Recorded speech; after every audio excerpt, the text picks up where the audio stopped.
Hey, Susie, welcome to the podcast. How are you doing?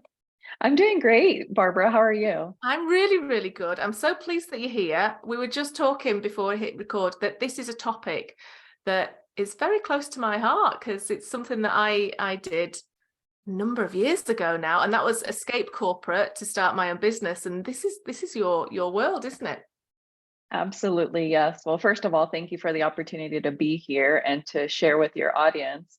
But yes, this is my journey. I've been on the journey for several years of trying to make that pivot or thinking about it, and then officially pulled the trigger over a year ago. Oh, amazing. How does it feel? Liberating. Yeah, I know, right? It Liberating, is. freedom. It feels great. Yes. Yeah, it's so good, so good. Right, let's hear about your journey then. So how long was your corporate career? Oh, so my corporate career was 16 years. I had been with an organization that I grew from being a temporary employee and worked my way through the ranks. So the initial goal, right, when I was there, because I enjoyed what I was doing, was I'm going to go ahead and be here forever. I'll retire here. My goal was I'm going to be at the top of the team, right, and be the manager overseeing the entire organization. So that was the initial idea, but obviously those plans change. Yeah. So what did change for you? Because as you were saying that, I had a similar goal. So I left my corporate career back in 2010, so quite a number of years ago now.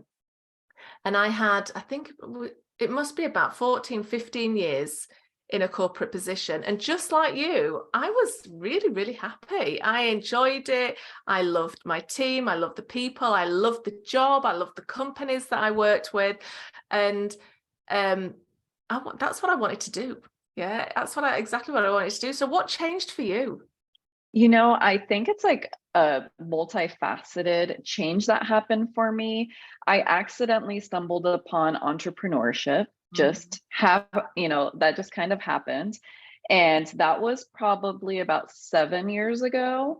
But then as I was growing in my career, which I enjoyed the journey there, and there was a lot of work that went into it, I reached a stage where I just wasn't fulfilled anymore. And I wasn't enjoying the way the organization was operating. The leadership had changed a little bit. And so the dynamic just wasn't the same. And I had an experience where I almost actually passed away in 2019 Oh no. suddenly. Yeah. And it put a whole new lens on life of what matters and what you should or shouldn't focus on. And as much as I loved the type of work that I was doing, I felt like I was putting so much emphasis on my career that I was unfortunately neglecting my health and my family and some other areas of my life that I thought, no, in retrospect, I need to make that the first priority. And so things started to pivot for me then. And then, of course, 2020 happened, right? So, getting the opportunity, I was fortunate to work from home, even though I used to always go to an office. It opened my eyes that, hey, you know what? No, this is really a practical opportunity to make this pivot for myself and to find ways to make that happen. So, I had been planning what I call my corporate escape. I had been planning that for several years. Parts of that was unintentional because, like I said, I stumbled across entrepreneurship by accident. But then that slowly I was trying new things, seeing what I liked, what I didn't like, the types of clients I wanted to work with, and slowly developing like my financial runway and doing things to make it happen for myself. And it just, it took a little bit, but it was seeing the change in the organization, no longer finding that my work was making a great impact was definitely a big factor. And then just changes in my life with that experience. It was like all these things came together. And it was like, you know what, this is the best decision for me and my family. And I did it quietly in the background while no one was watching. Yeah. Yeah, there's so much there that I want to unpick, Susie. That's gold, and that I can relate to. I love the fact that you said that your values had changed. They tended to not, they weren't in sync with the organization anymore, maybe because of structure change or because whatever happened. Your personal experience had changed in terms of your health, and it's that realization, isn't it, that I don't quite fit here anymore. It doesn't suit what I'm about. And I think that's such an important thing to be aware of, because that very similar thing happened to me. I went on maternity leave with my youngest daughter, and I was again happy in my corporate career, and I went on maternity leave. I'd had just under a year. I'd had older children as well, but I'd never had that amount of time before off work. Right. And I had a ball, right? I was going out for coffee and cake and walking in the park, just really enjoying myself. And I suddenly realized that there was a whole part of me that wanted something else, and that I wanted to be a different kind of mum. I wanted to do the school run, and I could count on one hand how many times I'd done the school run with my older children, just because of my corporate, the demands on my role. And I realized that again, just like you, my values had shifted, and I wanted something different. And that's something really to kind of drill into, isn't it? Especially if you're feeling unhappy in your role. Absolutely. And I love that you pick that out, because that's something that I genuinely in my heart believe is so critical, is that no matter if we're in business, if we're in a corporate world, no matter where we're at in our career journey, our values are like the foundational piece to everything. If our values don't align, then everything's going to wreak havoc, and it's something that I believe in personally, and something that with my clients, I'm like, what are your values? What is it that is important to you? Because if it doesn't line up, you're just not going to enjoy it. And it's like trying to put a square peg in a round hole, right? It's just not going to happen. And it's overwhelming. It's stressful. What it does to us, mentally, emotionally, physically, it's a lot that our body undertakes. So yes, the values is critical, I believe, to us really, navigating wherever we're at in our careers. Oh, and just hearing you say that, it's just music to my ears, because it's so true, isn't it? Our values are what drives us every single day. So when they're out of kilter, it can just feel incredibly clunky. But often we're not quite sure what the problem is. We can't quite pin it on on what we need to fix. And for some people, it is finding a different career and going and running our own business. It's not for everybody, but definitely for some people it is.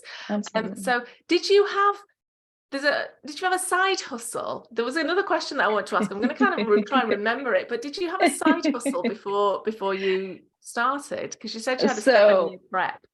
Yes. So what's interesting is I don't like to call it a side hustle, if I'm being fully transparent. And the reason why is I feel like when we say a side hustle, it's almost like, oh, it's just like the appetizer. It's not the main thing, but we just don't really think about it. It's there if necessary. And so I just look at it as an income opportunity, right? Like building another source of income. It's just part of my portfolio. So that's something that's just like a personal thing I've learned. I don't call it or I didn't at the time call it a side hustle, just because I wanted it to carry the same amount of value as my day job. Susie, what you've just said is just gold. I love that you've reframed that, because you're right. When we call it a side hustle, just listening to you, I'd not thought about that before. It doesn't carry as much weight. It's an addition and an add-on if I've got time, kind of thing. Like maybe not. Yeah. This is so cool. So what would you call it then instead? So it was just another source of income. It was just it was just my business, and at one point I remember one of my mentors, because I said my small business, and she's like, don't you ever minimize it. It is not a small business. You are a business owner. And I was like, preach. Yes, you're right. Thank you for correcting me. We love that. You are a business owner. And what that does right off the bat, because I see a lot of people, again, starting their new businesses, and they might struggle with confidence or mindset around that business and owning their space. So this actually stops that from happening. You're a business owner. Absolutely. And don't minimize. Embrace and own that you're a business owner. And wear that badge proudly, right? Wear that badge proudly. And so that's what I did. Is I did have my business that I was building at the same time that I was working my full-time job.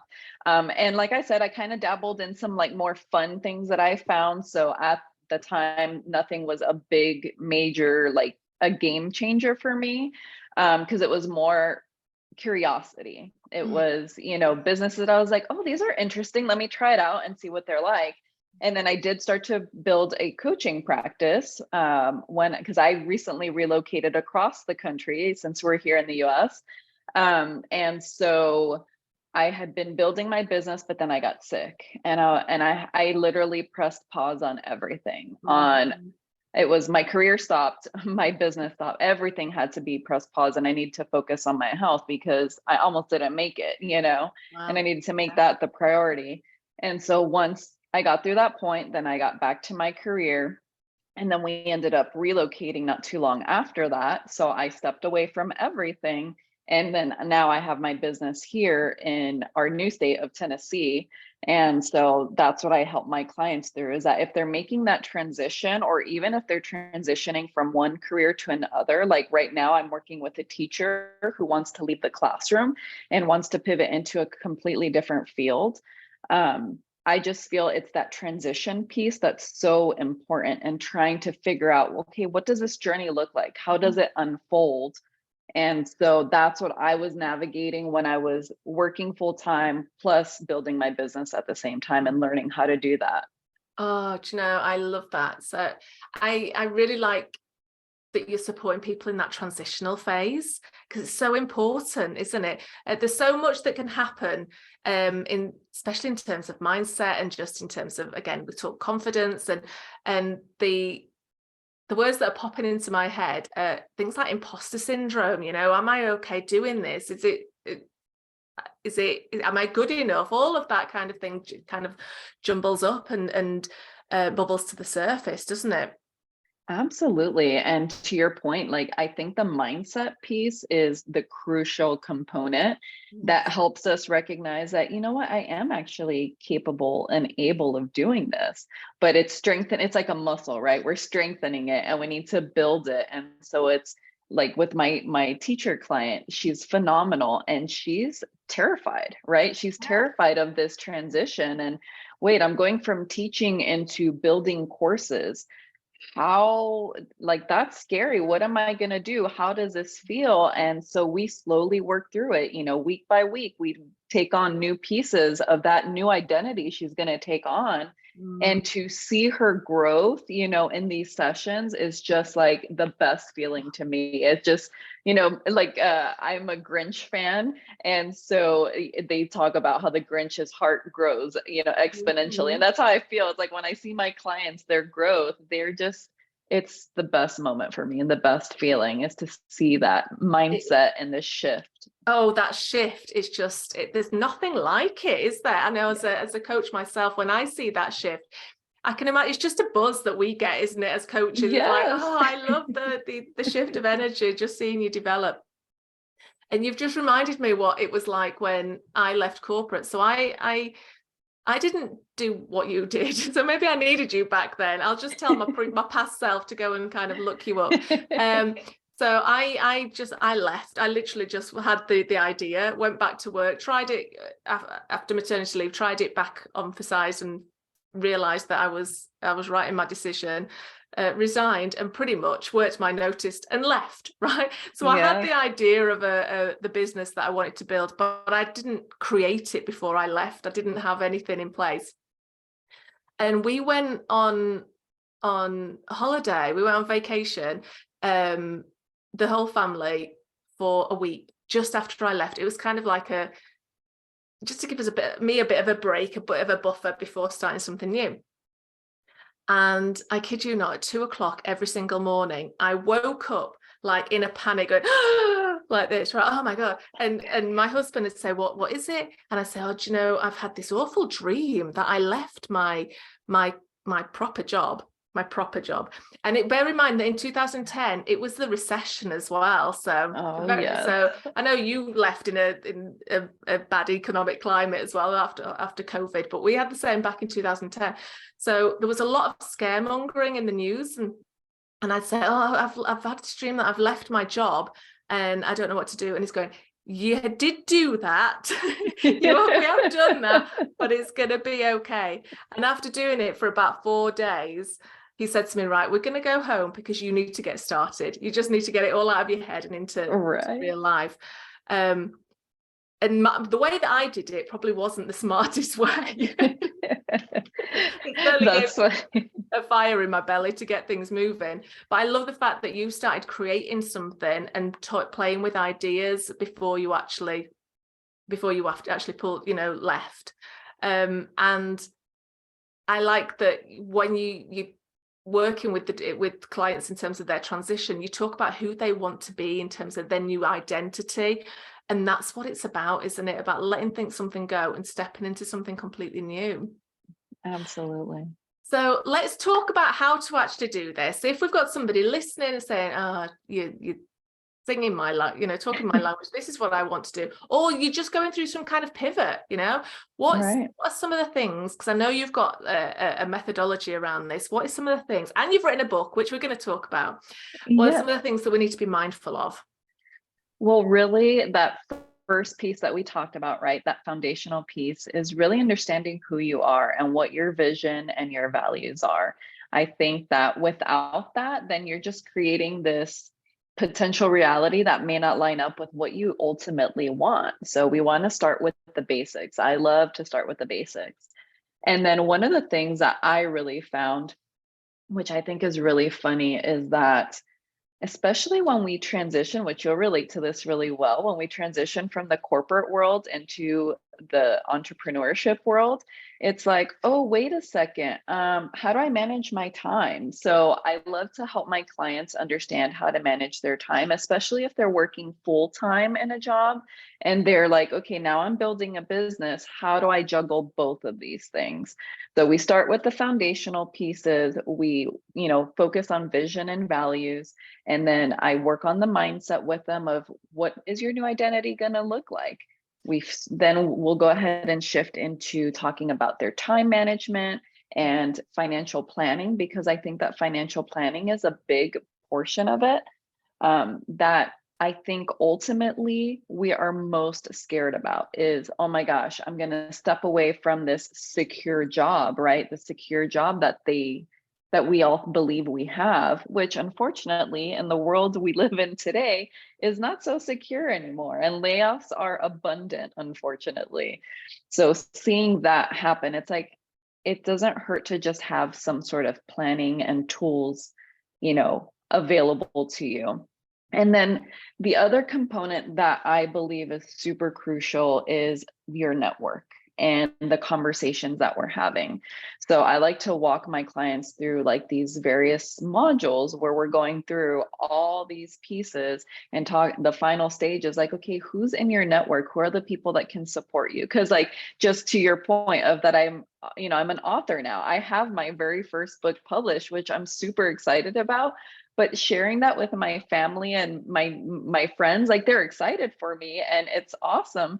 But it's not the same as like the women that have done it. Like they have this entirely different energy.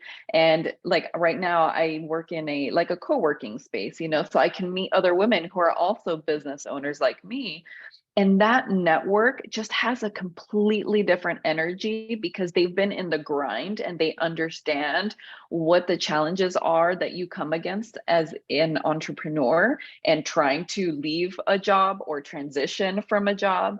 So having that network to support you to lean on is another component that I like to focus on. So really it's just getting all these pieces together. And what I like to, the term I've coined is like, I'm the roadmap gal. Actually, one of my coaching friends, she coined me. She's like, you're the roadmap gal. Like you help people build the roadmap. And I said, exactly. It's like, you're going to go on a road trip somewhere and you have no GPS and don't know where you're headed and what obstacles you might hit in the way. This at least helps prepare you, and the type of services that I provide my clients is like, I'm helping them make that transition, because there's bumps and hazards and obstacles in the way. So how do we transition and handle those? But I love what you said about that your escape, right, was very sudden. And so the truth is, if I am being transparent and just confess, is that although in the back of my mind, right, I was building businesses and trying to see, I was experimenting. I guess that's the better way to put it. I was experimenting with businesses that caught my interest, but they weren't really the businesses I wanted for a long term. But then again, it was because of my values. It didn't align with my values. And so I was like, okay, this is not what I'm interested in. And so I had a family event happen, and my values at work didn't align, and my departure was very sudden as well. It wasn't planned to happen so quickly. Like, I had been thinking about it financially. I was doing things to prepare myself, but I kind of left suddenly as well. And it was an unfortunate, exit, but it was just the reality of my situation. And so and the reason why I say that is because, to your point, is like every person's journey looks completely different, right? Sometimes we can plan for years and think that, oh, we're going to build the perfect plan and it's going to be exactly what I want. No, there are windy roads that are going to come up, potholes you're going to hit. Even the most perfect or ideal plan you think you're designing will have to shift. And that's what I love to, help my clients explore, is like, okay, we got this detour. Now let's figure out our next steps. We'll figure that out together. And then if you suddenly have to leave, it might be because of a values issue, right? A challenge that you just can't work through with your employer. It might be that they lay you off. You can't plan for, a year or more. Okay, but you can still set some foundational things in place that are totally going to help you with that process, no matter what part of your journey you find yourself at. And at the end of the day, if you're making a pivot, it's still something that you're working through. It's not like, oh, well, I went from a job today to no job tomorrow, and that's it. It's over and done with. This is a journey. Even as long as you've been out of corporate, as long as I've been out of corporate, it's an ever evolving, path. And so it's something that we're constantly growing through. Yeah, and you're absolutely right. It is a journey that doesn't end. Just leaving corporate is one part of it, but your evolution, we're always a work in progress, aren't we? And our personal development doesn't stop just because we've made a significant lifestyle change. And so what are I love the basics that you've put in terms of financial planning, because I imagine that it'd be a massive big issue, and time management, and looking at your network is often something that people miss out, the people that you actually know around you and that will support you. What are some of the mindset problems and blocks that you come up against then? Because we've touched on mindset before. What do you experience? What do you think? I think probably the biggest change that we experience is recognizing that we're no longer tied to that corporate identity. And that's really hard to just cut that off and not adopt that going forward, and especially if we go into entrepreneurship, because you're used to a particular structure or culture in that setting that you were at before. And so now you come into entrepreneurship and you think, well, that's just the way you run business. And then you find out, oh, wait, I can actually do this the way I want to do it, the way I envision, and we can go along with the values that I believe in, and the team that I might bring on with me, they're going to align with those values, and we're going to work in a way that is cohesive and completely different than maybe what you experienced previously. So I think that's probably the biggest block that I've seen my clients experience. You're so right. It is just cutting those ties, isn't it? That you don't have to work in a certain way. As you were talking, just all these flashbacks that happened for me. Like this, I'm going to say the silliest things, but they weren't silly at the time. They really mattered to me. Things like being able to wear what I wanted, going to a client with jeans on. Oh my word, was that like revolutionary? I had such a tussle with myself of, can I do this? Is this okay? Do I have to have a suit on? Because I'd always been, smartly dressed for the office. And Yes. that was a big shift for me. The other thing was working. I started to work 9 to 5. And then one day I'm like, I don't have to do that anymore. I can get up now from my desk and go and do something else.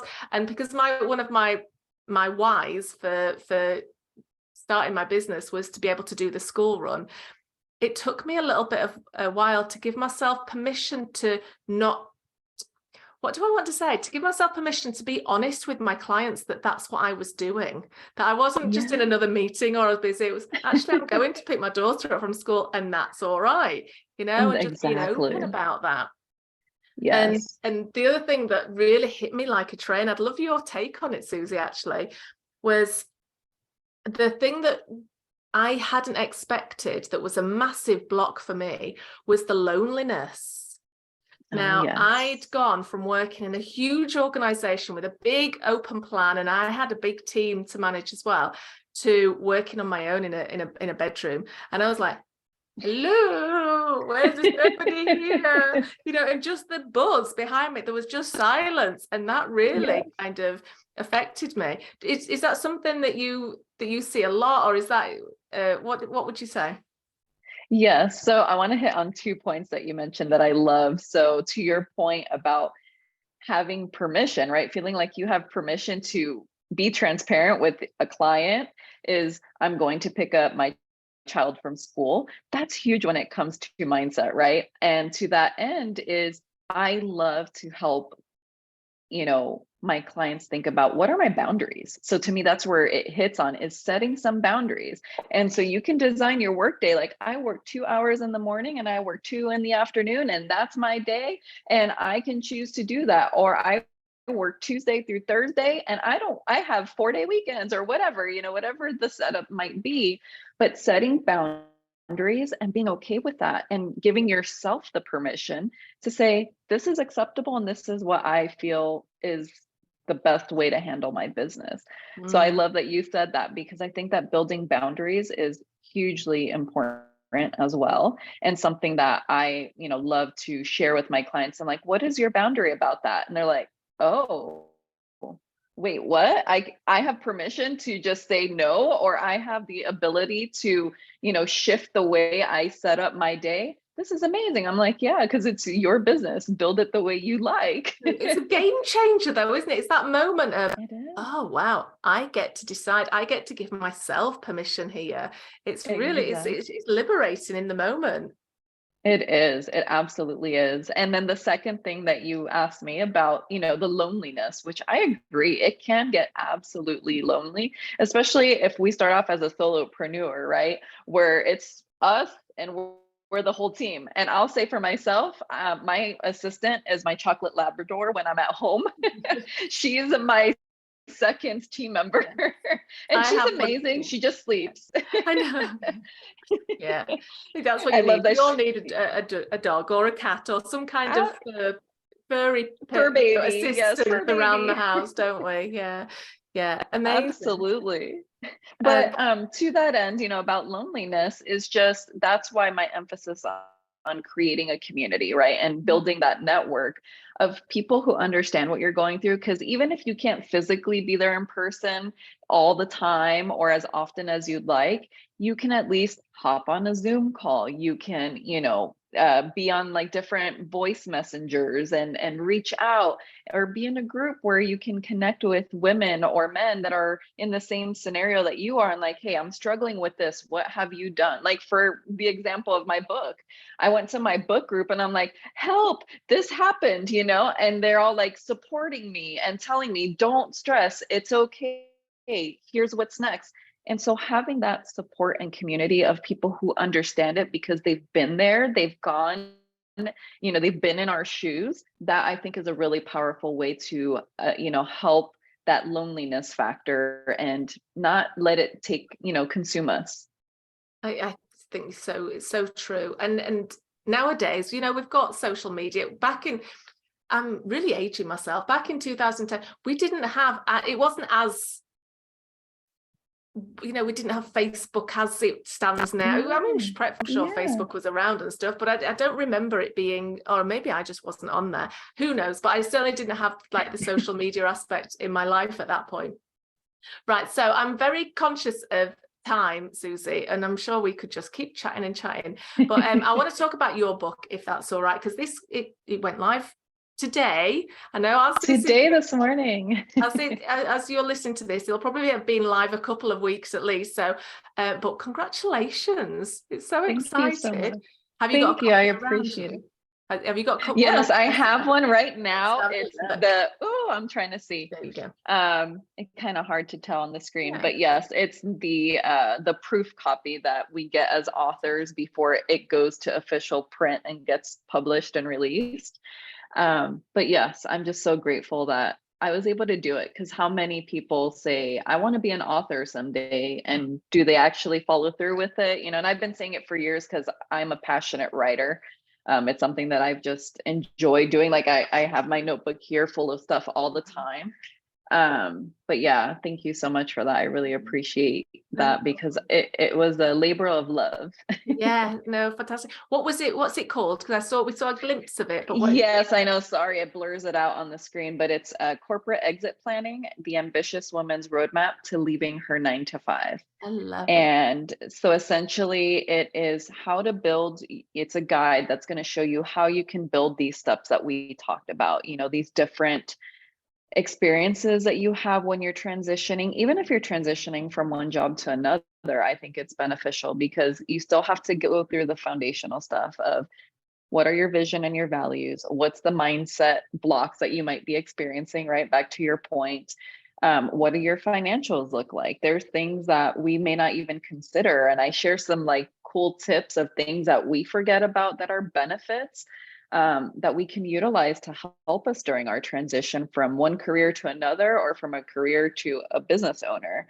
And then really that time management piece, I think, is crucial as well. And then I wrap it up with, how do you create your connections and your network so you are not lonely on your journey? Amazing. Oh, fantastic. It's a much needed book. And we'll put all the links to everything in the show notes. But how can people get hold of you, Susie? Well, first of all, thank you so much for this opportunity. I really appreciate it. And I've enjoyed being here with you.